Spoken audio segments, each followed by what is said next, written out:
नमस्कार मित्रमैत्रिणींनो, हॅलो सह्याद्री कार्यक्रमात मी आपणा सगळ्यांचं मनापासून स्वागत करते।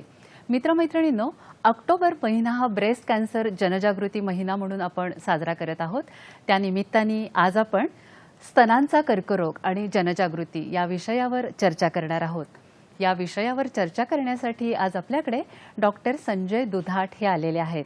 डॉक्टर संजय दुधाट यांची मी थोडक्यात आपल्याला ओळख करून देते। डॉक्टर संजय दुधाट हे वरिष्ठ कर्करोग शस्त्रक्रिया तज्ञ आहेत। अगोदर ते टाटा हॉस्पिटलमध्ये कार्यरत होते आणि सध्या ते नानावटी मॅक्स सुपर स्पेशालिटी हॉस्पिटलमध्ये कार्यरत आहेत। तसेच ते इंडियन मेडिकल असोसिएशन महाराष्ट्राचे ते व्हाईस प्रेसिडेंट सुद्धा आहेत। गेली 30 वर्ष ते कॅन्सर तज्ञ म्हणून कार्यरत आहेत। तर आज आपण त्यांच्याबरोबर स्तनांचा कर्करोग आणि जनजागृती या विषयावर चर्चा करूया। हा कर्करोग आपल्याला का होतो, त्याची लक्षणे काय आहेत आणि चुकून जर झालाच समजा तर त्याला धैर्याने सामोरं कसं जायचं, हे प्रश्न तर आहेत। आज आपण डॉक्टर संजय दुधाट यांच्याबरोबर स्तनांचा कर्करोग आणि जनजागृती या विषयावर चर्चा करूया। डॉक्टर संजय दुधाट, आपलं हॅलो सह्याद्री या कार्यक्रमात मी मनापासून स्वागत करते। नमस्कार। नमस्कार। प्रथमतः सह्याद्री वाहिनीचे हार्दिक आभार। स्तनाचा कर्करोग आणि जनजागृती हा एक अतिशय महत्त्वाचा प्रश्न, सध्या ज्वलंत प्रश्न आहे आणि याच्यासाठी आपल्याला आज डिस्कशनसाठी आज मला बोलवलं, याबद्दल तुमचे हार्दिक आभार। डॉक्टर, पहिलाच प्रश्न असा विचारायचा वाटतो की कर्करोग किंवा कॅन्सर म्हटलं की मनामध्ये खूप मोठी भीती निर्माण होते। बरोबर। तर का आपण ह्या शब्दालाच घाबरतो एवढे? अगदी साहजिक आहे। कर्करोग म्हटलं ना की सर्वसामान्यांचा अगदी थरकाप उडतो। स्वाभाविक आहे। त्याची कारणं कशी आहेत तुम्हाला सांगतो की बऱ्याच वेळा या कर्करोगाचं बऱ्याच लोकांना अज्ञान असतं। तसेच काही लोकांना ज्ञान असूनही भीतीपोटी केलेलं दुर्लक्ष, तसेच सामाजिक आणि आर्थिक दुर्बलता ही त्यामागचे अनेक दडलेली अशी कारणं आहेत। आणि या सर्व गोष्टींमुळे कर्करोग हा वरच्या टप्प्यात आपल्याला निदान होतं आणि या वरच्या टप्प्यात निदान केल्यानंतर त्यामुळे होणाऱ्या मृत्यूचं प्रमाण हे आपल्याला जास्त दिसून येतं। आणि मला एक पहिल्यांदाच सांगणं आहे आपल्या या प्रोग्राममध्ये की पहिल्यांदा कर्करोगाला कृपया भिवू नका, सतर्कता ठेवा। जर त्याचं लवकर निदान केलं तर संपूर्णतः बरा होतो, ही ग्वाही मी तुम्हाला देऊ इच्छितो। हे कायम लक्षात ठेवा। नक्कीच डॉक्टर। डॉक्टर, सध्या जगामध्ये या कर्करोगाचा प्रादुर्भाव वाढतोय का आणि आपल्या भारतातली परिस्थिती काय आहे? दिवसेंदिवस सगळीकडेच म्हणजे जगामध्ये सुद्धा कर्करोगाचा प्रादुर्भाव वाढताना दिसतो। साधारणपणे 1.25 कोटी नवीन कर्करोगाचे रुग्ण दरवर्षी आढळून येतात। त्यापैकी साधारणपणे 90 लाख रुग्ण मृत्यू पावतात दरवर्षी। भारतामध्ये काही वेगळी स्थिती नाही, आपल्याकडे तो वाढतो आहे।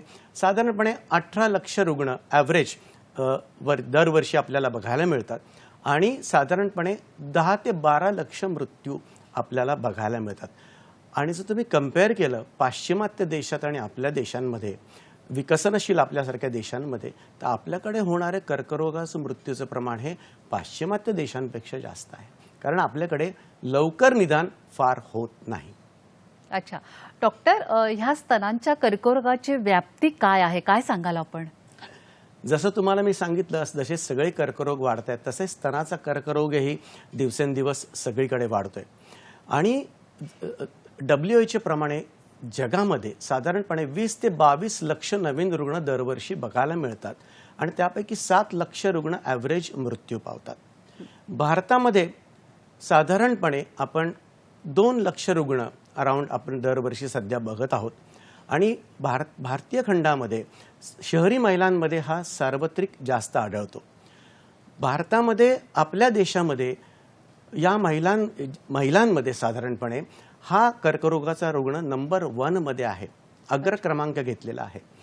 आणि साधारणपणे महिलांच्या कर्करोगामध्ये 25 ते 32% प्रमाण हे स्तनाच्या कर्करोगाचं आहे।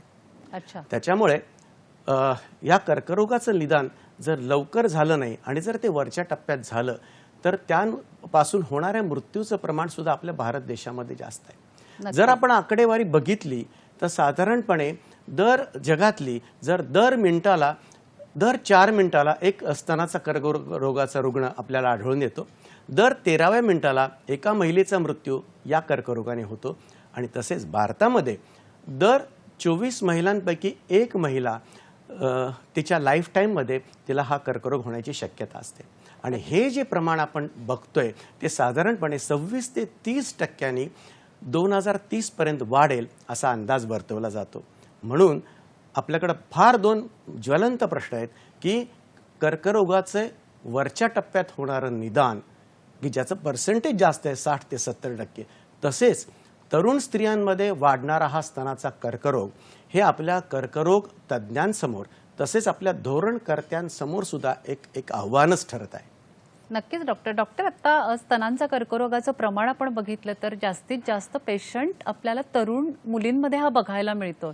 तर नेमकी याची कारणं काय आहेत? वय हे अलीकडे काय येत चाललंय? त्याची कारणं तर अनेक आहेत. आपल्याला माहिती आहे की स्तनाचा कर्करोग आपल्याला जेव्हा होतो त्याची अनेक कारणं आहेत. तर आपल्याला बघितलं तर लाईफस्टाईल म्हणजे जीवनशैली ही अतिशय चेंज झालेली आहे आपल्याकडे.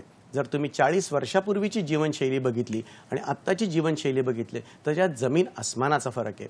तो एक अतिशय महत्त्वाचा घटक आपल्याला स्तनाच्या कर्करोगामध्ये बघायला मिळतो.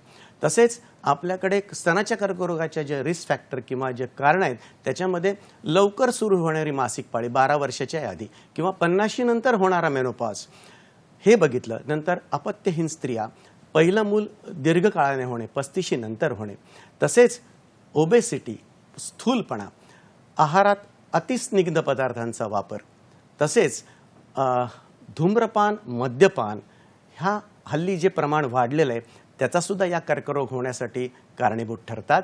आणि तसेच अनुवंशिकता हा एक महत्त्वाचं त्याच्यामध्ये कारण आहे. अशी अनेक कारणं त्याच्या पाठीमागे दडलेली आहेत. पण एक लक्षात ठेवायचं, आपली जी सध्याची जीवनशैली जी बदलली आहे ना ती याला खूप रिस्पॉन्सिबल आहे असं आम्हाला वाटतं.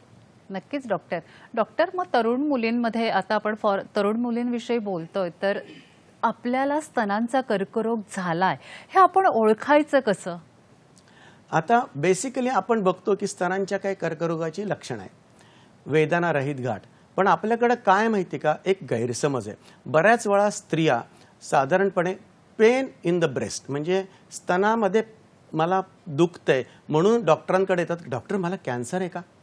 तर आम्हाला त्यांना सांगावंच वाटतं की जेव्हा कर्करोग सुरुवात होते ना तेव्हा त्याच्यामध्ये पेन कधी नसतं. हा गैरसमज आहे. कर्करोगामध्ये पेन कधी होतो? जेव्हा तो ॲडव्हान्स स्टेजमध्ये जातो. तर हा गैरसमज लोकांनी पहिल्यांदा दूर करावा. कारण हे का महत्त्वाचं आहे, बऱ्याच वेळा लोक आमच्याकडे स्तनामधल्या मोठ्या गाठी घेऊन येतात आणि सांगतात डॉक्टर गाठ दुखतच नव्हती म्हणून आम्ही गप्प बसलो, पण त्यावेळेला तो ॲडव्हान्स कॅन्सर झालेला असतो. म्हणून हा गैरसमज क्लिअर होणं अतिशय महत्त्वाचं आहे की वेदनारहित गाठ हे या ब्रेस्ट कॅन्सरचं सिम्पटम आहे. ऑफकोर्स सगळ्याच वेदनारहित गाठी या कर्करोगाच्या स्तनाच्या नसतात, पण तरीसुद्धा वेदनारहित गाठ जर एखादी 35ची बाई किंवा 40ची बाई असेल तर तुम्ही त्याला इग्नोर करू नका, तज्ज्ञांना दाखवा. म्हणून ती आपण म्हणतो ना की काही तपासण्या आपल्याला गरजेच्या असतात की सेल्फ ब्रेस्ट एक्झामिनेशन काय या जर केल्या तर आपल्याला फार एक वेगळ्या पद्धतीने त्याचं निदान करता येतं. मग तसंच स्तनाग्रामधनं रक्तस्राव होणे, स्तनाग्र आत खेचले जाणे, त्याच्यानंतर स्तनांवर लाली येणे, स्तनांवर छोटे छोटे फोड येणे, अशी अनेक काही लक्षणं आपण ज्या दृष्टीने आपण फक्त याला लक्षात ठेवायचं की सतर्कता इतकी चांगली पाहिजे ना की छोटासा जरी बदल असेल तरी तो तज्ज्ञांच्या नजरेस आणून द्यावा. ही माझी तुम्हा सर्वांना नम्र विनंती आहे.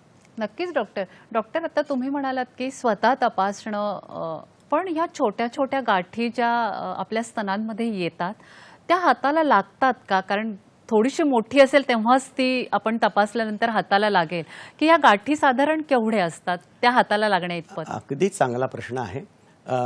साधारणपणे काही गाठी हाताला अगदीच लागू शकतात. आपण जर सेल्फ ब्रेस्ट एक्झामिनेशन जर व्यवस्थित शिकलो आणि दर महिन्याला केले, आपण साधारणपणे 20 वर्षापासून मुलींना आपण शिकवतो आणि सगळ्यांना करायला सांगतो. पहिल्या 2-3 महिन्यात कळणार नाही, पण आपण जर व्यवस्थित ती सेल्फ ब्रेस्ट एक्झामिनेशन केली तरी 1 सेंटीमीटरची गाठ 2 सेंटीमीटरची गाठ आपल्याला कळू शकते. अगदी बारीक गाठी नाही कळणार, मलाही त्याची कल्पना आहे. हे आपले लिमिटेशन्स आहेत काही बाबतीत आणि प्रत्येक वेळा आपण सोनोग्राफी करतोच असं नव्हे, पण सेल्फ ब्रेस्ट एक्झामिनेशनने आपले बरेच काही बदल लक्षात येऊ शकतात. त्यातल्या त्यात आपण लवकर निदान करण्याचा त्यातनं प्रयत्न करू शकतो. अच्छा डॉक्टर, मगाशी बोलता बोलता तुम्ही अनुवंशिकता हा शब्द वापरलात. तर आपल्या घरामध्ये कोणालाही, आजीला म्हणा किंवा आईला हा ब्रेस्ट कॅन्सर किंवा कुठल्याही प्रकारचा कॅन्सर असेल तर त्याची भीती पुढच्या पिढीला असते का? काही कर्करोग अनुवंशिक आहेत, त्यामध्ये स्तनाचा कर्करोग अगदी अग्र क्रमांक आहे त्याचा. तर स्तनाच्या कर्करोगामध्ये बऱ्याचशा वेळेला आपण सापडतो की एका महिलेला कर्करोग आहे, तसंच तिच्या आजीला पण तेव्हा झाला होता. तर हे हेरिडिटरी किंवा अनुवंशिक जे कर्करोग, स्तनाचा कर्करोग आहे, या स्त्रियांवर आपण जास्त लक्ष केंद्रित केलं पाहिजे. कारण या हाय रिस्क इंडिव्हिज्युअल्स असतात या स्त्रिया, आणि या जास्त धोका असलेल्या स्त्रियांना आपण शोधून काढणं आणि त्यांना व्यवस्थित काउन्सिलिंग करणं आपलं काम आहे. आणि बराच वेळा तरुण स्त्रियांमध्ये जनुकीय बदल, ज्याला आपण जेनेटिक म्युटेशन्स असं म्हणतो, ती आता आपण डिटेक्ट केलेली आहेत, ज्याला BRCA1 आणि BRCA2 हे आपल्याला आता जसं स्तनाच्या कर्करोगामध्ये दिसतं तसं बीजांड कोशाच्याही कर्करोगामध्ये दिसून आलेलं आहे. पण ही जर म्युटेशन्स आपल्याला मिळाली तर आपल्याला घरातल्या सर्व स्त्रिया ज्या कनेक्टेड आहेत एकमेकांशी, फर्स्ट डिग्री रिलेटिव्ह, त्यांना स्क्रीनिंग करायला लागतं. मग ते स्क्रीनिंग कसं करायचं, तर आपण मॅमोग्राफी करतो, आणि मॅमोग्राफी नुसतीच आपल्याला उपयोगी पडत नाही. बऱ्याच वेळा MRI मॅमोग्राफीसुद्धा त्याला करायला लागते, कारण दोन्हीचं जे आपण एक कॉम्बिनेशन म्हणतो रिपोर्टसाठी ॲक्युरेट ठरतं. आणि जर 40 वर्षाच्या खालील स्त्रियांसाठी जर आपण मॅमोग्राफी केली तर बऱ्याच वेळा त्यातली ॲक्युरेसी आपल्याला कळत नाही. का, तर ब्रेस्ट डेन्सिटी हा एक महत्त्वाचा भाग आहे, ज्याला आपण स्तनाची घनता असं आपण म्हणूया.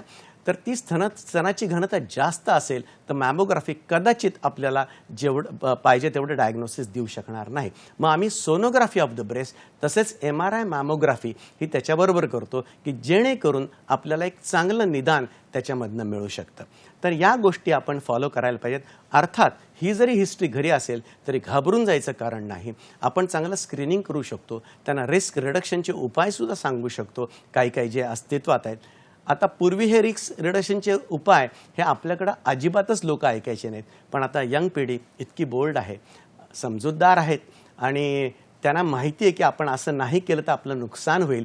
त्याच्यामुळं त्या बोल्डली ते पुढे येत आहेत आणि सांगतात की डॉक्टर आमची टेस्ट तुम्ही करू शकता. नक्कीच डॉक्टर ही चर्चा आपण अशीच पुढे चालू ठेवणार आहोत, पण तुर्तास वेळ झाली एका छोट्याशा ब्रेकची. घेऊया एक छोटासा ब्रेक.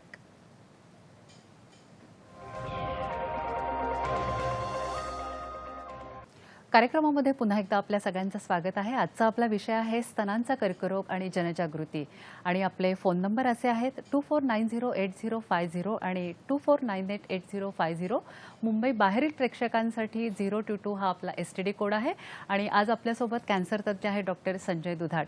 डॉक्टर, कार्यक्रमात एक आपण फोन घेऊया. चंद्रपूरवरून वैष्णवी बोलतायत. वैष्णवीजी, आपला प्रश्न विचारा. नमस्कार मॅम. सर नमस्कार. मी ब्रह्मपुरीवरून बोलत आहे, चंद्रपूर डिस्ट्रिक्ट मधून. बोला मॅम. मला एक विचारायचं होतं. माझी आई आहे, 57 वर्ष वय आहे तिची, आणि काही महिन्यापासून तिला एका स्तनामध्ये गाठ आहे साईडला. ती दिवसेंदिवस वाढत आहे थोडी, पण त्रास काहीच नाही. आणि आता सध्या ती म्हणून राहिली की थोडी खास तुटते का म्हणून. तर ती कॅन्सरचं वगैरे राहू शकते का? ओके. आता तुमचा प्रश्न अगदी योग्य आहे. पहिल्यांदा मला तुम्हाला जरूर सांगावं असं वाटतं, 57 वर्ष असताना तर 5 ते 6 महिने गाठ आपल्या स्तनामध्ये असेल तर त्याची चाचणी होणं अत्यंत गरजेचं आहे. आणि ती पेनलेस आहे, ते वेदनारहित गाठ आहे. जरी काही त्रास होत नसेल तरी त्या गाठीच, आणि ती वाढते आहे याचा अर्थ ती कदाचित दुसऱ्या प्रकारची पण गाठ असू शकते, हे लक्षात घ्या. आणि पहिल्यांदा त्याची तज्ज्ञ डॉक्टरांकडनं तपासणी करून घ्या. पहिलं काय करा, तर तुम्ही मॅमोग्राफी आणि सोनोमॅमोग्राफी करून घ्या. त्यातनं तुम्हाला अंदाज येईल, डॉक्टरांना अंदाज येईल की ही कुठल्या प्रकारची गाठ आहे. आणि त्याच्यानंतर मग पुढचे निर्णय ठरतील की त्याची बायोप्सी करायची, काय करायचं काय नाही. पण याच्यामध्ये मागं हटू नका, कारण जी गोष्ट आपल्या हातात ट्रीट करण्यासारखी असते, इलाज करण्यासारखी असते, त्याच्यामधनं आपण बाहेर पडू नका. त्यातनं एकतर छान इलाज झाला तर त्या व्यक्तीला, तुमच्या आईला एक चांगलं जीवन तुम्हाला मिळू शकतं. पण त्या गाठीची चाचणी जरूर करून घ्या. नक्कीच डॉक्टर, मघाशी तुम्ही सांगितलं की स्वतः ब्रेस्ट तपासायची आपण, की गाठ कुठे लागते का, पण त्याची पद्धत नेमकी काय आहे? सेल्फ ब्रेस्ट एक्झामिनेशन हा म्हणजे स्तनाची स्वपरीक्षा ज्याला आपण असं म्हणतो, की ही साधारणपणे आपण 20 वर्षानंतर सगळ्या मुलींना आपण सांगतो. आणि ती करायची एक वेळ आहे. साधारणपणे मासिक पाळी संपल्यानंतर 7 दिवसांनी, जेव्हा स्तन मऊ असतात त्यावेळेला आम्ही करायला सांगतो, कारण मासिक पाळीच्या सुरुवातीला स्तनांवर सूज असल्यामुळं इंटरप्रिटेशन तेवढं चांगलं होत नाही आणि ही दर महिन्याला करावी. फक्त अति पण करू नये आणि निग्लेक्ट पण करू नये. नाहीतर मग काही लोक रोज करतात, नाहीतर काही लोक 3 महिने करतात आणि सोडून देतात. असं पण असू नये. ज्याला एक कन्सिस्टन्सी असावी. ही सेल्फ ब्रेस्ट एक्झामिनेशन अर्थात तुम्हाला नेटवर सगळीकडे त्याचे डेमो पण मिळतील की कसं करता येतं, काही नाही ती, पण ती जरूर करा, कारण थोडासुद्धा स्तनांमध्ये होणारा बदल आपण डिटेक्ट करू शकतो त्याच्यामध्ये. फक्त त्याला सवय पाहिजे. दर महिन्याच्या महिन्याला ती महिलांनी जरूर करावी. हा असा आमच्या सर्व ऑन्कॉलॉजिस्टचा आग्रह आहे. नक्कीच डॉक्टर, मॅमोग्राफीबद्दल मघाशी आपण बोलत होतो. मॅमोग्राफी करता म्हणजे नेमकं काय करता? बऱ्याच व्यक्तींना मॅमोग्राफीबद्दल पण कधी कधी अडचणी वाटतात. मॅमोग्राफी म्हणजे काय तर स्तनाचा एक्सरे, असं आपण एक लेमॅनच्या भाषेत म्हणूया. तो स्तनांचा एक्सरे घेताना बऱ्याच वेळा लोकांना असं असतं की अरे मॅमोग्राफी म्हणजे प्रचंड पेन होतं. तसं बिलकुल नाही. टेक्निशियन जर ते छान असतील आणि त्यांनी जर ती प्रोसेस एक्सप्लेन केली, त्यांना समजून सांगितली, तर पेन अगदी टॉलरेबल असतं आणि ते व्यवस्थित तुम्हाला करता येते. आणि मॅमोग्राफीचं पेन होतं म्हणून मॅमोग्राफी करायचं नाही, हे एक दर्शवलेलं कारण आहे त्याच्या मागचं.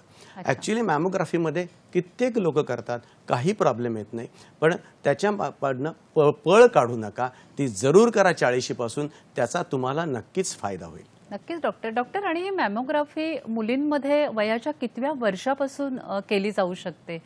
साधारणपणे आपण स्क्रीनिंगमध्ये वयाच्या 40 वर्षापासून ही मॅमोग्राफी सुरू करतो. पण ज्यांच्यामध्ये हाय रिस्क आहेत, की जे आपण म्हटलं ना की तरुण वयात ज्यांना जास्त धोका असलेल्या स्त्रिया जर फॅमिलीमध्ये असतील, तर कदाचित आम्ही त्या 35पासून सुद्धा मॅमोग्राफी सुरू करतो.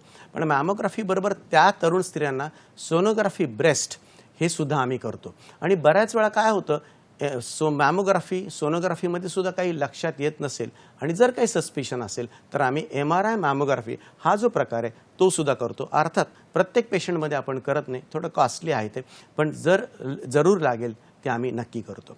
आणि मॅमोग्राफी जी आपण 40 नंतर करतो त्याच्यामध्ये सुद्धा आता 2 ग्रुप आहेत, लो रिस्क ग्रुप आणि high risk group. Low risk group म्हणजे काय की ज्यांच्याकडे कुठलीही फॅमिली हिस्ट्री नाही, कुठलेही रिस्क फॅक्टर्स नाही, अशा ह्याच्यामध्ये आम्ही साधारणपणे 1 वर्ष मॅमोग्राफी आणि सोनोमॅमोग्राफी, दुसऱ्या वर्षी फक्त सोनोग्राफी ऑफ द ब्रेस्ट, तिसऱ्या वर्षी परत मॅमोग्राफी सोनोमॅमोग्राफी अल्टरनेट करून घेतो. म्हणजे थोडंसं रेडिएशन एक्सपोजर जरा कमी राहतं. पण मध्ये जर तुम्हाला सस्पिशन वाटलं तर मॅमोग्राफी लगेच करावी. पण अशी मॅमोग्राफी करू नये, आत्ता करायची मग 5 वर्षांनी करायची, त्याला काही अर्थ राहत नाही. स्वतः सेल्फ इन्व्हेस्टिगेशन करू नये. एक चांगला प्रोटोकॉल दिलाय जगामध्ये, तो चांगला वापरावा. आणि ज्यांना हाय रिस्क आहेत त्यांना मात्र दरवर्षी करण्यापासून गत्यंतर नाही, कारण आपल्याला जो काही कर्करोगाचं निदान करायचं आहे ते अतिशय लवकर करायचं आहे. आणि लवकर निदान केलेलं तुम्हाला नक्कीच चांगलं, कारण तुम्हाला क्युअर होण्याची अतिशय त्याच्यातून मदत होते आणि एक उत्तम जीवन तुम्हाला मिळतं. नक्कीच डॉक्टर मीना सैंदाणे आपल्याला जळगाववरून प्रश्न विचारतात. मीनाताई, आपला प्रश्न विचारा. हा, नमस्कार सर. नमस्कार. नमस्कार. आणि नमस्कार. तुम्ही फार छान आजचा कार्यक्रम घेतलेला आहे. तर तुम्ही सुरुवातीला सांगितलं की ग्रामीण भागांपेक्षा शहरी भागामध्ये ब्रेस्ट कॅन्सरचं प्रमाण जास्त आहे. तर त्याची कारणं काय आहे? म्हणजे बदलती जीवनशैली वेगळं कारण आहे? अगदी छान प्रश्न आहे. लहान मुलींमध्येही ते प्रमाण आता आढळून राहिलं आहे. त्याचंही कारण काय आहे? त्याचा उपाय काय आहे मला सुचवा. नक्की. बेसिकली तुम्हाला मी सांगितलं की ग्रामीण भागामध्ये प्रमाण कमी, कारण ग्रामीण भागाची जीवनशैली आणि शहरी भागाच्या जीवनशैलीमध्ये जमीन आसमानाचा फरक आहे. तो अतिशय महत्त्वाचा फरक आहे की जेणेकरून ब्रेस्ट कॅन्सरचं प्रमाण आपल्याकडे जास्त होत आहे. तो फार महत्त्वाचा आहे, कारण ग्रामीण भागामध्ये गर्भाशयाच्या मुखाच्या कर्करोगाचं प्रमाण जास्त आहे शहरी भागापेक्षा. बेसिकली जीवनशैलीमध्ये डिफरन्स आहे. ऑफकोर्स ग्रामीण भागामध्ये सुद्धा हळूहळू आता ब्रेस्ट कॅन्सरचे पेशंट दिसत आहेत, नो डाऊट. आणि तरुण स्त्रियांमध्ये दिसतात. मगाशी मी तुम्हाला सांगितलं की बदलती जीवनशैली, लोकांना नवीन लागलेली धूम्रपान आणि मद्यपानाची व्यसनं आणि अनेक अशा विविध गोष्टी आहेत, फास्ट फूड आहेत, सगळ्या गोष्टी आहेत त्याच्यामध्ये. हा कुठलाही कर्करोग हा एका कारणाने होत नाही, तो मल्टीफॅक्टोरियल असतो. तर अशी सगळी कारणं जर बघितली तर ही कारणं आपण जर अवॉइड करू शकलो तर फार महत्त्वाचं आहे. आम्ही नेहमी सांगतो की तुम्हाला ब्रेस्ट कॅन्सरचं प्रमाण जर कमी हवं असेल तर साधारणपणे वेळेत लग्न आणि 30च्या आत पहिली प्रेग्नन्सी व्हावी, तर त्या व्यक्तीला चांगलं प्रोटेक्शन मिळतं, कारण प्रोजेस्टेरॉन हॉर्मोनचं प्रोटेक्शन असतं. ते जितकं मूल उशिरा तेवढं इस्ट्रोजन सायकलला तेवढं जास्त एक्सपोज होतं आणि स्तनाच्या कर्करोगाचं प्रमाण वाढतं. आता आता सगळं जीवन एवढं करिअरमय झालेलं आहे, पण मला महिलांना, एक तर मी तुम्हाला सांगतो, महिलांना माझा खऱ्या अर्थाने मानाचा मुजरा आहे. फार सुंदर काम करतात सगळीकडे, पण ह्याच्यामध्ये त्या स्वतःची काळजी घ्यायला असमर्थ ठरतायत असं आमचं म्हणणं आहे.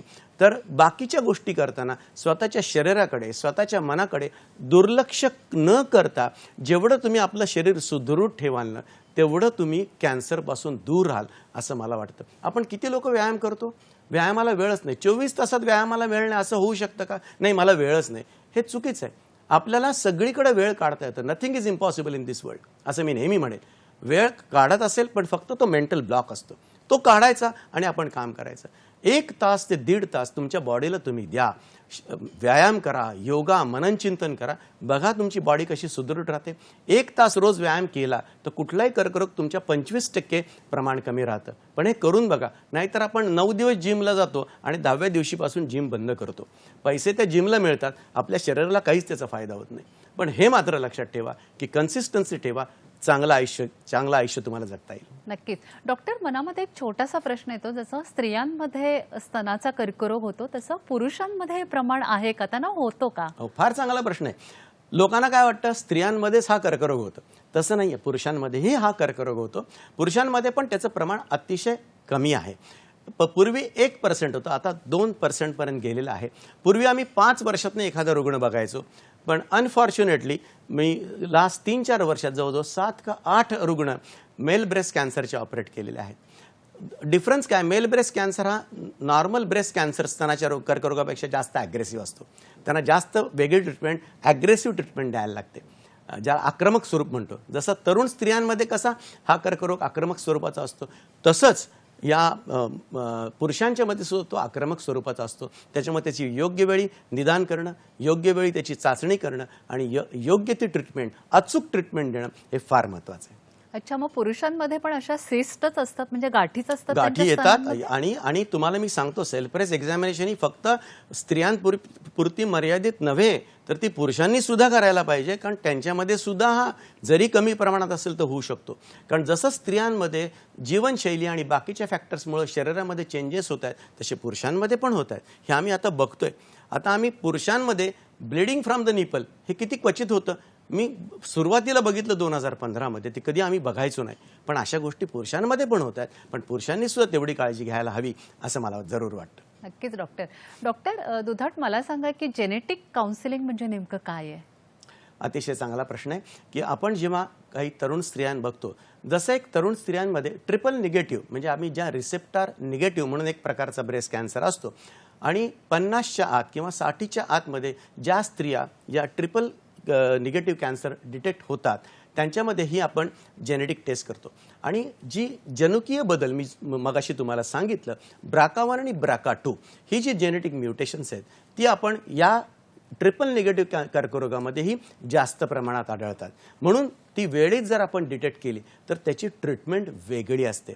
म्हणजे मला तुम्हाला सांगावं असं वाटतं की एखाद्या 35च्या स्त्रीला ही जर केस पॉझिटिव्ह आली आणि कॅन्सरची ट्रीटमेंट चालू असेल, तर आम्ही कधी कधी त्यांना दोन्ही ब्रेस्ट काढायचा सल्ला देतो आणि बायोलॅटरल रिकन्स्ट्रक्शन सुद्धा करतो. कारण ते करणं गरजेचं आहे, कारण दुसऱ्या ब्रेस्टमध्ये सुद्धा होणारा कॅन्सरचं प्रमाण हे जास्त असतं. तसेच बीजांडकोश सुद्धा कधी कधी काढायला लागतं जर चाइल्ड बेरिंग एज कंप्लीट झाला असेल तर. वेगळ्या प्रकारची ट्रीटमेंट त्याच्यामध्ये अवलंबून असते. कधी कधी किमोथेरपीचा पॅटर्न सुद्धा बदलतो BRCA पॉझिटिव्ह असेल तर त्याच्यामुळे या सगळ्या गोष्टी या निदान करणं खूप गरजेचं आहे. पूर्वी BRCA1 ह्या टेस्टिंग खूप महाग होत्या, पण आता मात्र त्या 13-14 हजारामध्ये होतात. खूपशे लोक ते अफोर्ड करू शकतात असं मला वाटतं, आणि ते जरूर करावं. कारण आपण काही गोष्टीमध्ये अनभिज्ञ राहणं योग्य नाही. आपण योग्य ते मार्गदर्शन घेऊन पुढे जाणं हे फार महत्त्वाचं आहे. नक्कीच डॉक्टर, ही चर्चा आपण अशीच पुढे चालू ठेवणार आहोत, पण तुर्तास घेऊया एक छोटीशी विश्रांती. विश्रांतीनंतर आपण पुन्हा भेटूया.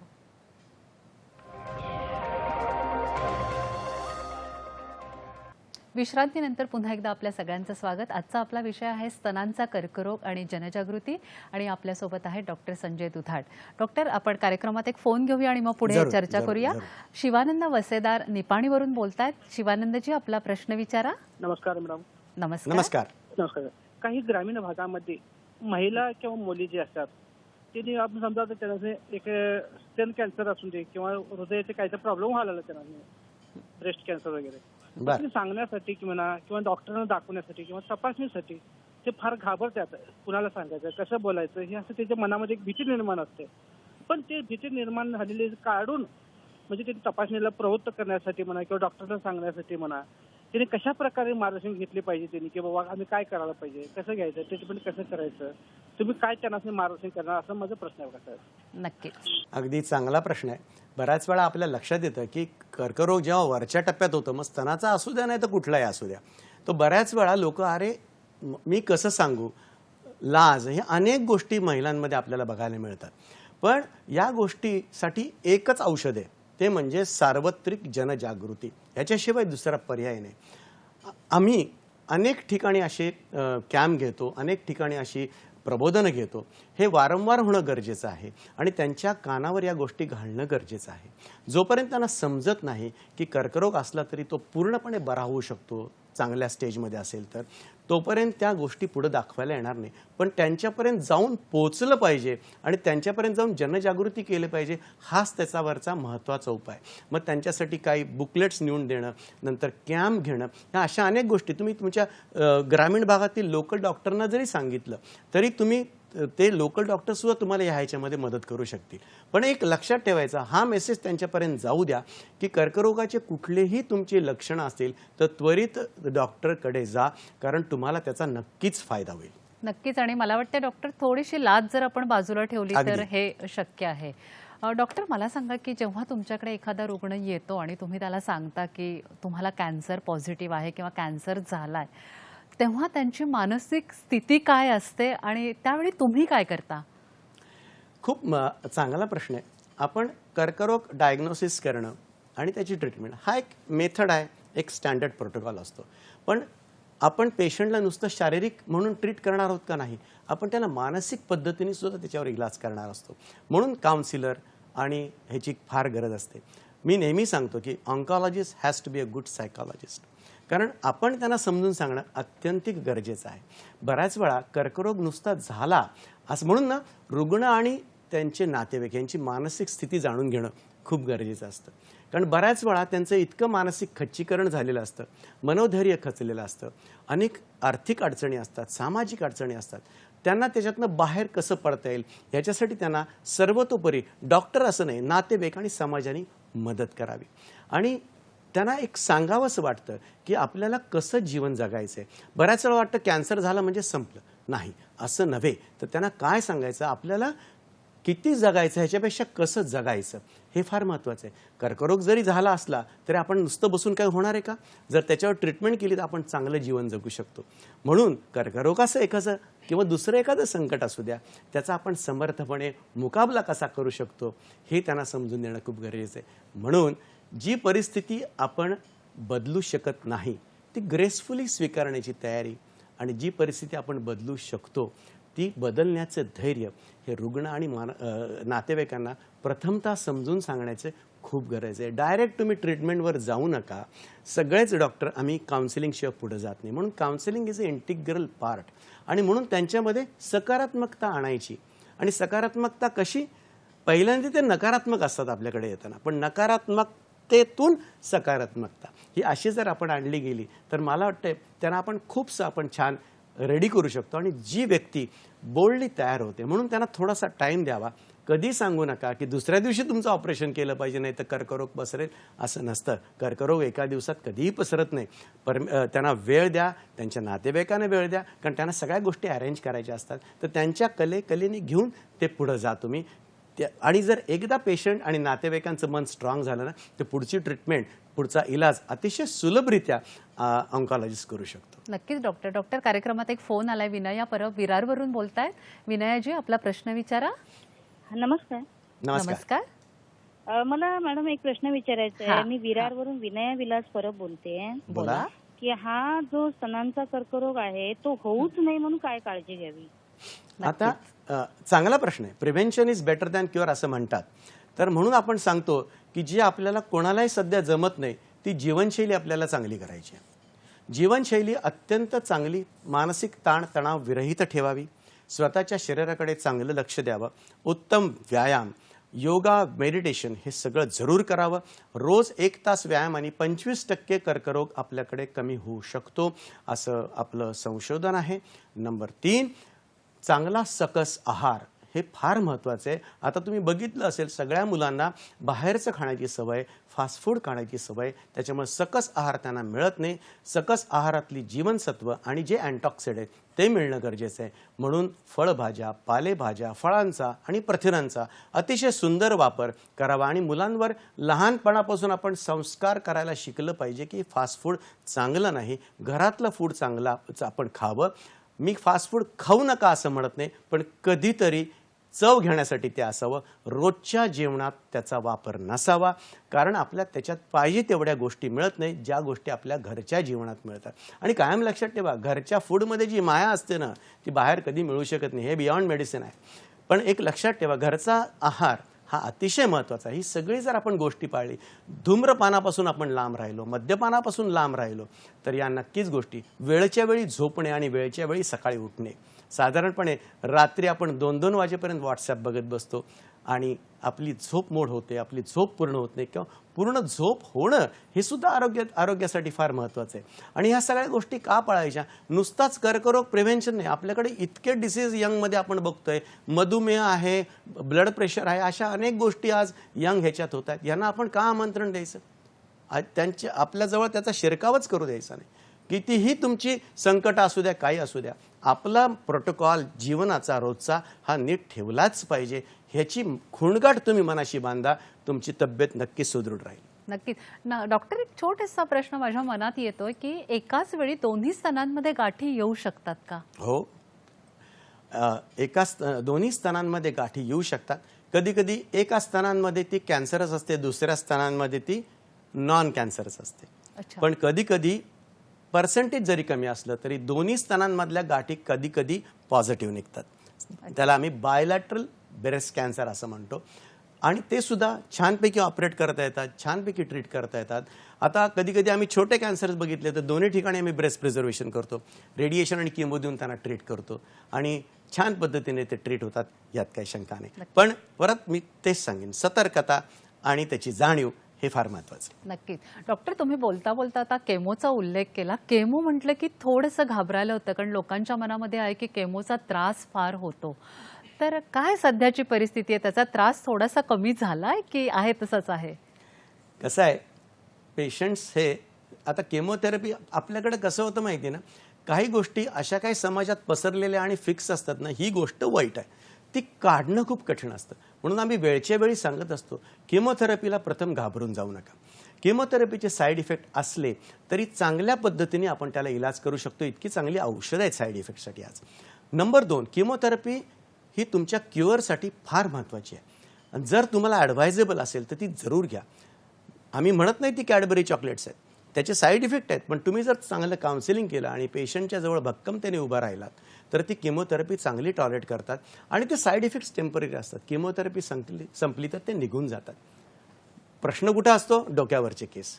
आम्ही त्याच्यासाठी खूप संशोधन झालं आहे आमच्याकडे, पण डोक्यावरची केस थांबणं काही शक्य होत नाही. म्हणून आम्ही पेशंटना काय करतो, पहिल्या केमोच्या वेळेला विग देऊन टाकतो. पहिली केमो झालं की तो विग वापरा. सुंदर विग मिळतात की जेणेकरून तुम्हाला समाजामध्ये छान अपराईट पद्धतीने तुम्हाला फिरता येईल, सगळीकडे वावरता येईल. पण कृपया घाबरून जाऊ नका. केमोथेरपी ही तुमच्या क्युअरसाठी अत्यंतिक गरजेची आहे. नक्कीच डॉक्टर, एकदा कॅन्सर डिटेक्ट झाल्यानंतर त्यावरती फक्त गोळ्या औषधं किंवा केमो द्यायचा की शस्त्रक्रिया करावी लागणार आहे, हे तुम्ही कशावरती ठरवता? अतिशय चांगला प्रश्न आहे. 30 वर्षापूर्वीचं आमचं डायग्नोसिस आणि ट्रीटमेंटचा जो आलेख होता तो आता खूपसा बदललेला आहे. बऱ्याच वेळा आपण जेव्हा आता स्तनाचा कर्करोग होतो तेव्हा आपण मॅमोग्राफी करतो, बायोप्सी करतो आणि बायोप्सी एकदा पॉझिटिव्ह आली त्याच्यावर आम्ही एक ब्रेस्ट पॅनल नावाचं एक हॉर्मोन रिसेप्टार स्टडीज करतो की ज्या हॉर्मोन रिसेप्टार्समधनं आपल्याला कळतं तो कर्करोग कशा प्रकारचा आहे, तो कर्करोग कशा स्वभावाचा आहे, तो आक्रमक आहे की स्लो ग्रोईंग आहे आणि त्याच्यावरची ट्रीटमेंट त्या ब्रेस्ट पॅनलवर आपली ठरली जाते. आता तरुण स्त्रिया जेव्हा येतात, जेव्हा ट्रिपल निगेटिव्ह असतं आणि स्तनातली गाठ मोठी असते किंवा काखेत पण गाठी असतात, अशा वेळेला त्यांना आम्ही ऑपरेट नाही करत, त्यांना आम्ही पहिल्यांदा केमोथेरपी देतो कारण ते जास्त संयुक्तिक ठरतं. पण काही ह्याच्यामध्ये ERPR पॉझिटिव्ह असेल, छोटा ट्यूमर असेल तर आम्ही त्यांना सर्जरी करतो पहिल्यांदा. तर अशा अनेक काही गोष्टी आहेत, इतक्या छान डेव्हलपमेंट्स आहेत, त्याच्यामुळे आपल्याला ट्युमर बायोलॉजी आपण जास्त कळून घेण्याचा प्रयत्न करतोय. ट्युमर बायोलॉजी म्हणजे काय? आपण कसं म्हणतो, एखाद्या माणसाचा स्वभाव रागीट आहे, एखाद्या माणसाचा स्वभाव शांत आहे, एखाद्या माणसाचा स्वभाव गडबड आहे, तसंच त्या कॅन्सरचा स्वभाव याला कळणं, असं एक आपण ट्युमर बायोलॉजीला एक मराठीकरण करूया. तर त्याचा स्वभाव जर आपल्याला पूर्णतः कळला तर आपण कॅन्सर अतिशय चांगल्या पद्धतीने ट्रीट करू शकतो. नक्कीच डॉक्टर, ही चर्चा आपण अशीच पुढे सुरू ठेवूया, पण तुर्तास वेळ झाली एक छोट्याशा विश्रांतीची. घेऊया एक छोटीशी विश्रांती.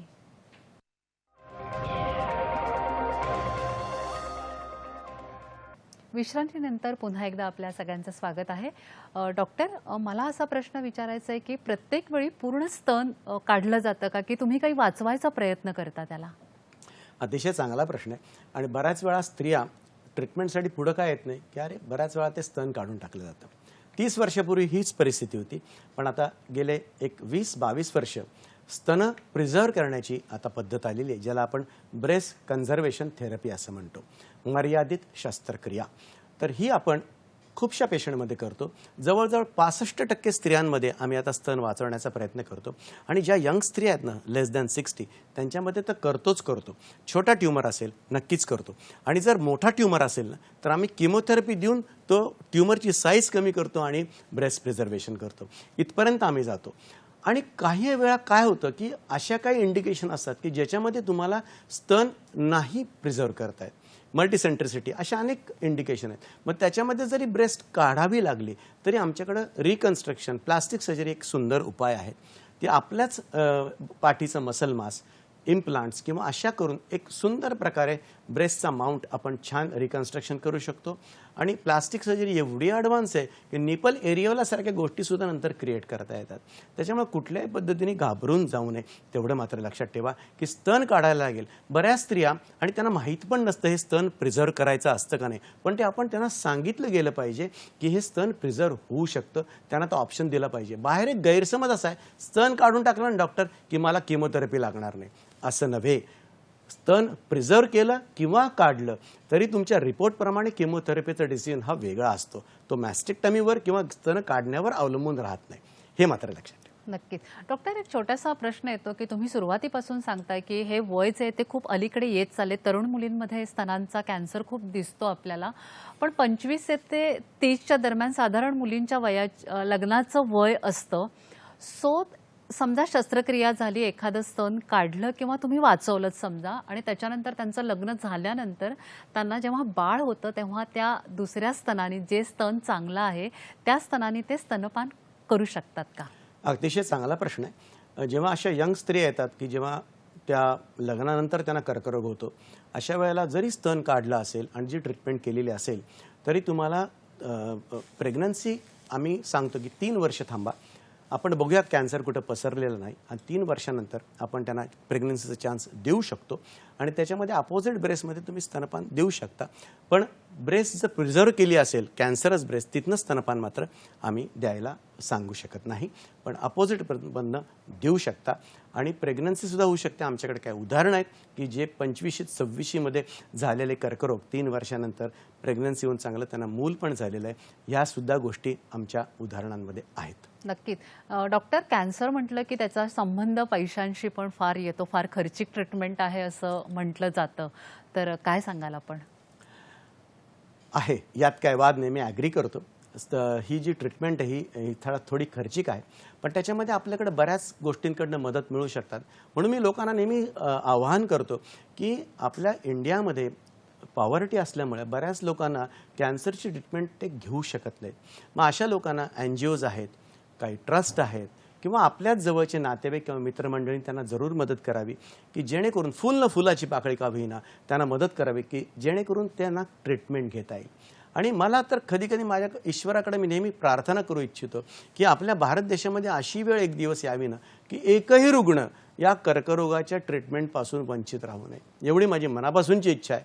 परमेश्वरापर्यंत पोहोचावी अशी जरूर इच्छा आहे. नक्कीच. डॉक्टर, हा स्तनांचा कर्करोग पूर्णपणे बरा होऊ शकतो का, आणि एकदा बरा झाल्यानंतर पुन्हा व्हायची भीती असते का? त्यासाठी फॉलोअप कितपत गरजेचा आहे? सुंदर प्रश्न. बऱ्याच वेळा काय होतं, ट्रीटमेंट झाली आता डॉक्टरांचा संबंध संपला, असं होत नाही. बऱ्याच वेळा कुठल्याही कर्करोगाला साधारणपणे परत येण्याची शक्यता असू शकते. जरी तो क्युरेबल असला तरी पहिल्या 2 वर्षात आम्ही क्लोज मॉनिटरिंग करतो, म्हणजे साधारणपणे 3 ते 4 महिन्यांनी. दुसऱ्या 3 वर्षामध्ये आम्ही 6-6 महिन्यांनी बोलवतो आणि 5 वर्षानंतर ती शक्यता ऑलमोस्ट 80% कमी होते. 5 वर्षानंतर 5 ते 10% येणारा रिकरन्स हा कधी पण येऊ शकतो, पण 5 ते 10% अतिशय कमी प्रमाणे. पण आपला फॉलोअप दरवर्षी मात्र चालू ठेवावा. कधी कधी अगदी क्वचितपणे आम्ही रिकरन्स 10 वर्षानंतरही बघितलेले आहे, म्हणून हा फॉलोअप चालू ठेवणं फार गरजेचं आहे. लोक म्हणतात डॉक्टर आता 7 वर्ष झाली, आता तुम्ही कशासाठी बोलवताय? त्यांना सांगतो हे कारण आहे, तर तुम्ही सतर्क राहा. जर आला नाही आनंद आहे आपल्याला, पण जो आला तर आपण तो रिकरन्स सुद्धा चांगल्या पद्धतीने ट्रीट करू शकतो. जितका रिकरन्स उशिरा येतो तेवढा आपण आणखी त्यांची चांगली ट्रीटमेंट करू शकतो आणि त्यांना तेवढंच चांगलं आयुष्य देऊ शकतो. नक्कीच डॉक्टर, या पेशंटसाठी समाजाचा रिस्पॉन्स कसा असायला पाहिजे, समाजाने आधार कसा दिला पाहिजे आणि कुटुंबांनी त्यांना सपोर्ट कसा केला पाहिजे, काय सांगाल? एक तर पहिल्यांदा ना कर्करोगाच्या रुग्णांकडे बघण्याची दृष्टिकोन आपण बदलला पाहिजे, हे फार महत्त्वाचं आहे. एक स्टिग्मा म्हणून बराच वेळा कन्सिडर केलं जातो. अरे त्याच्यामुळे ही लोक स्वतःला कर्करोग झालाही सांगायला बाहेर घाबरतात. माझ्या दृष्टीने त्यांनी बोल्डली सांगायला पाहिजे, पण तसं होत नाही. पण आपल्याकडे सामाजिक बंधनं इतकी विचित्र आहेत की त्यांना मदत करण्यापेक्षा गॉसिपिंगच आपल्याकडे जास्त होतं. हे न करता तुम्ही त्यांना मदत कशी करावी ह्याच्यावर लक्ष केंद्रित करा. त्यांना मायेचा ओलावा द्या, त्यांना त्यातनं एक उत्तम असा सपोर्ट द्या की जेणेकरून ती ट्रीटमेंटमधनं बाहेर येऊ शकतील. आणि ट्रीटमेंटमधनं बाहेर आलेला पेशंट कोणता माहिती आहे की ज्याला ट्रीटमेंट सगळी झाल्यानंतर वर्षांनी तो विचार करतो, अरे आपल्याला कॅन्सर खरंच झाला होता का? ह्याच्यात आमचा विजय असतो. आणि ती मनस्थिती यायला खरंच कठीण आहे, पण येऊ शकते. आमच्याकडे सुंदर त्याची उदाहरणं आहेत. लोकांना अवॉर्ड्स, नॅशनल अवॉर्ड्स मिळालीत आमच्या पोस्ट ट्रीटमेंटनंतर. इतकं सुंदर काम करतात. थोडीशी कुठेतरी भीती मनात राहते, शेवटी माणूस आहे, यात काय वाद नाही. पण बरीचशी भीती काढून टाकण्यासाठी आपण स्वतःच आपल्या जीवनाचं शिल्पकार बनलं पाहिजे, हे मी तुम्हाला नेहमी सांगतो. नक्कीच डॉक्टर, पण स्वतः पेशंटने, अगदी थोडक्यात सांगा, कार्यक्रमाची वेळ संपत आली आपल्या, स्वतः पेशंटने पॉझिटिव्ह ॲटिट्यूड कसा ठेवायला पाहिजे आणि यातून बाहेर कसं यायचं आणि आपला जाता जाता संदेश काय असेल प्रेक्षकांसाठी? मी नेहमी सांगतो, पहिल्या प्रथम काय गरज आहे, स्तनाचा कर्करोग जर तुम्हाला लवकर निदान हे करायचं असेल तर त्याला सार्वत्रिक जनजागृतीची अत्यंतिक गरज आहे. अगदी पाळामुळापर्यंत ती गेली पाहिजे, हे मी तुम्हाला पहिल्यांदा सांगू इच्छितो. स्वतःची जीवनशैली अतिशय सुंदर, स्वच्छ आणि छान ठेवा. चांगले विचार, चांगला सवयी, धूम्रपान मद्यपानापासून दूर राहा. मुलांना चांगलं काउन्सिलिंग करा. त्यांना काय खायचं काय नाही याची शिकवण पालकांनी द्या. उत्तम सकस आहार, फास्ट फूड अवॉइड करा आणि स्वतःच्या शरीराला 2 तास तरी द्या. मी तर म्हणेल शरीराची पूजा करा, जर तुम्हाला शरीर, आपलं मन सुदृढ पाहिजे असेल तर. हे मात्र लक्षात ठेवा, जितकं मन आणि शरीर शुद्ध तेवढं तुमचा जीवनातला तुमचा आनंद खूप मोठा आहे. आपण म्हणतो ना, आपण कसं जगावं, असं म्हणतात की पिंपळाच्या रूपाप्रमाणे खडकावर उगवता आलं पाहिजे. निर्भीडपणे निर्धाराच्या वाटेवर चालता आलं पाहिजे.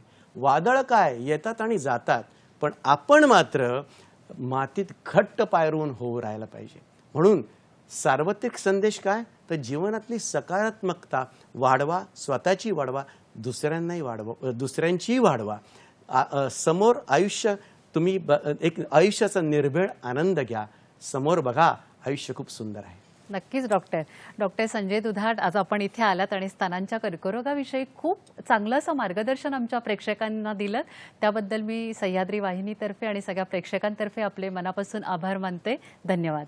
हार्दिक धन्यवाद. नमस्कार.